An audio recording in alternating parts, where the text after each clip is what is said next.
غرباء غرباء غرباء غرباء غرباء غرباء غرباء. اسلام دشمن طبقات کے چند اعتراضات یہ ہیں کہ نبی کریم صلی اللہ علیہ وسلم نے اتنی شادیاں کیوں کی؟ کیا یہ عورتوں کو تکلیف پہنچانے والی بات نہیں؟ کیا اس طرح ایک عورت کی حق تلفی نہیں ہوتی؟ نبی کریم صلی اللہ علیہ وسلم کے پاس اتنی شادیاں کرنے کا کیا جواز تھا؟ ایک اور بڑا اعتراض یہ ہے کہ اسلام عورت کو حقیر درجہ دیتا ہے. عورت کے حقوق مرد کے برابر نہیں، وہ صرف گھر کی باندیاں بنا کر رکھی جاتی ہیں. ان میں زیادہ الجھن والا مسئلہ یہ ہے کہ نبی کریم صلی اللہ علیہ وسلم نے اتنی شادیاں کیوں کی. پہلے ہم اس پر روشنی ڈالیں گے، پھر حقوق کی بات کریں گے، اور پھر اس کے بعد امہات المومنین کے حالات و واقعات ترتیب کے ساتھ بیان کریں گے. اللہ تعالی کا فرمان ہے، لَقَدْ كَانَ لَكُمْ فِي رَسُولِ اللَّهِ أُسْوَةٌ حَسَنَةٌ.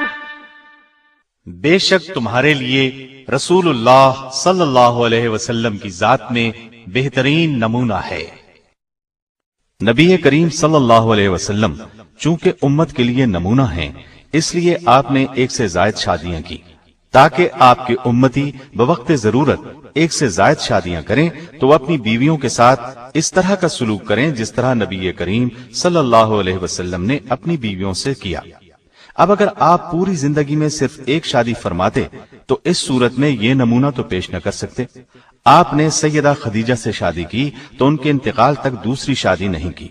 یہ ان لوگوں کے لیے نمونہ ہے جن کی صرف ایک بیوی ہو. اب آگے چلیے. نبی کریم صلی اللہ علیہ وسلم کی حیات طیبہ کے بھی ایک عام انسان کی طرح دو پہلو تھے، ایک بیرون خانہ زندگی، دوسرے اندرون خانہ زندگی. اندرون خانہ زندگی کو آپ خانگی زندگی کہہ لیں. اب خانگی زندگی کے پہلوؤں کو آپ کی ازواج مطہرات ہی دنیا پر پیش کر سکتی ہیں. آپ نے جو 11 نکاح فرمائے ان کی غرض و غایت یہی تھی کہ عورتوں کی ایک کثیر تعداد آپ کی خانگی زندگی کو پیش کر سکے. شوہر کے رازوں سے جس قدر اس کی بیوی واقف ہو سکتی ہے اتنا کوئی دوسرا ہو ہی نہیں سکتا. اب نبی کریم صلی اللہ علیہ وسلم کی اندرون خانہ زندگی کو صرف ایک عورت بیان کرتی تو وہ شاید دنیا والوں کی نگاہ میں اس قدر یقینی بات نہ ہوتی. لیکن جب 11 عورتوں کی ایک جماعت نے آپ کی خانگی زندگی کو لوگوں کے سامنے پیش کیا تو آپ کے وہ حالات پورے وثوق کے ساتھ دنیا کے سامنے آئے جن پر یقین کیے بغیر چارہ نہ تھا. اس کے علاوہ اس میں خاص پہلو یہ ہے کہ شریعت کے بہت سے احکام صرف عورتوں کے لیے خاص ہیں. عورتیں مردوں سے بیان کرنے میں شرم محسوس کرتی ہیں. اس قسم کے مسائل بھی انہی ازواج مطہرات کے ذریعے سے بیان کیے گئے ہیں. علاوہ ازیں نبی کریم صلی اللہ علیہ وسلم کے متعدد نکاح کرنے کی ایک وجہ عورت کے مقام اور درجے کو دنیا میں اجاگر کرنا ہے. اسلام سے پہلے معاشرے میں عورت کا کوئی مقام نہیں تھا، لیکن نبی کریم صلی اللہ علیہ وسلم نے بتا دیا کہ عورت کا اسلام میں وہی درجہ ہے جو مرد کا ہے. حیثیت، حقوق اور آخرت کے انعامات کے لحاظ سے دونوں میں کوئی فرق نہیں. البتہ اسلام کے نزدیک ایک مرد مرد ہے اور عورت عورت. اگر دونوں صنفیں آپس میں خلط ملط ہو جائیں تو زندگی کا نظام تباہ ہو جائے. مرد اور عورت ایک دوسرے کی کاپی نہیں بلکہ ایک دوسرے کی تکمیل کرتے ہیں. لہٰذا یہ کہنا غلط ہے کہ اسلام نے عورت کو حقوق نہیں دیے یا انہیں گھر کی لونڈی بنا دیا ہے. اسلام نے عورت کو عملی میدان میں آنے سے روکا نہیں بلکہ اس کی اجازت دی ہے، لیکن اس طرح سے کہ جس سے خانگی زندگی خراب نہ ہو. مدینہ طیبہ میں عورتیں صرف گھر ہی کا نہیں باہر کا کام بھی کرتی تھیں. مرد تو زیادہ تر جہاد اور تبلیغ میں مصروف رہتے تھے. عورتوں نے گھر کے کاروبار کو سنبھال لیا تھا، یہاں تک کہ زراعت، باغبانی اور جانوروں کی دیکھ بھال بھی کرتی تھیں. صدیق اکبر رضی اللہ عنہ کی بڑی صاحبزادی سیدہ اسما رضی اللہ عنہا کی شادی سیدنا زبیر رضی اللہ عنہ سے ہوئی. دونوں میاں بیوی ہجرت کر کے مدینے آ گئے. اس وقت مال پاس تھا نہ جائیداد. سیدہ اسما فرماتی ہیں ہمارے پاس اس وقت صرف پانی لاد کر لے جانے کے لیے ایک اونٹ تھا، میں ہی اونٹ کے لیے گھاس وغیرہ لاتی تھی، کھجوروں کی گٹھلیاں کوٹ کر دانے کے طور پر اونٹ کو کھلاتی تھی، میں ہی پانی بھر کر لاتی تھی۔ پھر نبی کریم صلی اللہ علیہ وسلم نے مدینے سے باہر 2 میل دور زمین کا ایک ٹکڑا ہمیں دیا، میں وہاں کام کے لیے جایا کرتی تھی اور واپسی پر کھجوروں کی گٹھلیاں لاد کر لاتی تھی۔ اسلام نے علم کے میدان میں بھی عورت کو محروم نہیں رکھا۔ سیدہ عائشہ اور دوسری امہات المومنین نے علمی میدان میں بہت سے کارنامے انجام دیے۔ صرف سیدہ عائشہ رضی اللہ عنہا کی روایت کردہ احادیث 2210 تک شمار کی گئی ہیں۔ ان سے قریباً 100 صحابہ اور تابعین نے روایت کیا ہے۔ بڑے بڑے جلیل القدر حضرات ان کے شاگردوں میں شمار ہوتے ہیں۔ امام ترمذی کی روایت میں ہے کہ ابو موسیٰ اشعری فرماتے ہیں ہم لوگوں کو جب بھی کسی حدیث میں کوئی مشکل پیش آتی ہم سیدہ عائشہ رضی اللہ عنہا سے رجوع کرتے، ان کے ہاں ہمیں ضروری معلومات مل جاتی۔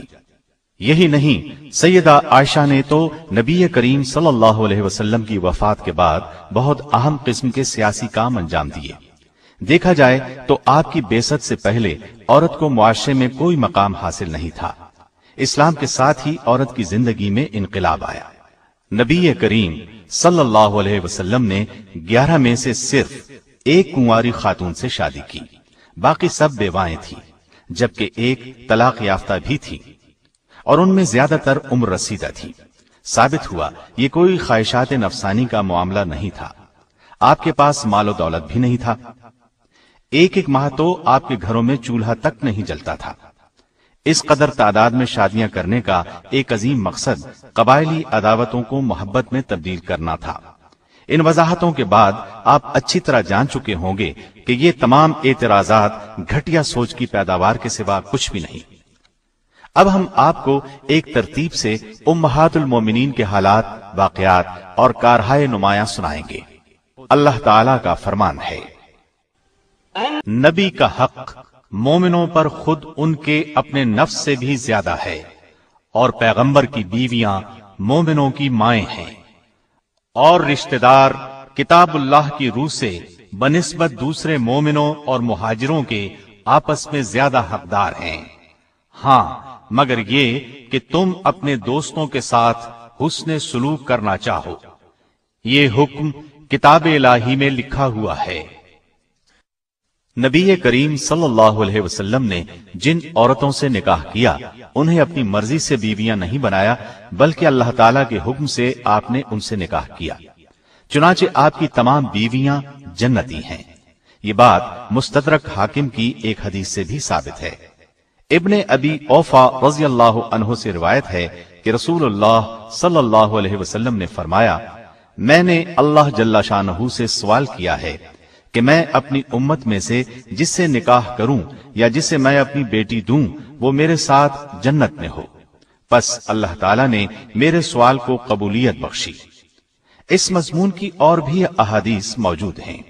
ایک قول کے مطابق آپ کی ازواج مطہرات کی تعداد 15 ہے۔ 11 بیویاں بیک وقت آپ کے نکاح میں رہیں۔ جب آپ نے انتقال فرمایا اس وقت 9 زندہ تھی۔ اس قول کی تائید علامہ ابن کثیر نے البدایہ والنہایہ کی جلد 5 صفحہ 255 پر کی ہے۔ آپ کی ازواج مطہرات مختلف قبائل سے تعلق رکھتی تھیں، لیکن ان میں ہاشمی ایک بھی نہیں تھی۔ ان نکاحوں کی ترتیب میں قدر اختلاف پایا جاتا ہے۔ بہرحال ابن شہاب زہری کی ایک روایت کے مطابق ترتیب یوں ہے: سب سے پہلے سیدہ خدیجہ سے نکاح کیا، پھر سیدہ عائشہ سے، پھر سیدہ سودا، پھر سیدہ حفصہ، پھر سیدہ زینب بنت خزیمہ، پھر سیدہ ام حبیبہ، پھر سیدہ ام سلمہ، پھر سیدہ زینب بنت جہش، پھر سیدہ میمونہ، پھر سیدہ جویریہ، اور پھر سیدہ صفیہ رضی اللہ عنہن۔ اس ترتیب میں اختلاف معمولی بات ہے۔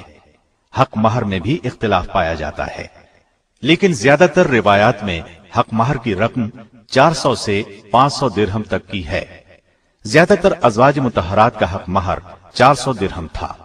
صحیح مسلم کی روایت کے مطابق 500 درہم حق مہر بھی مقرر تھا۔ صحیح مسلم کی روایت کو اس سلسلے میں زیادہ صحیح مانا گیا ہے۔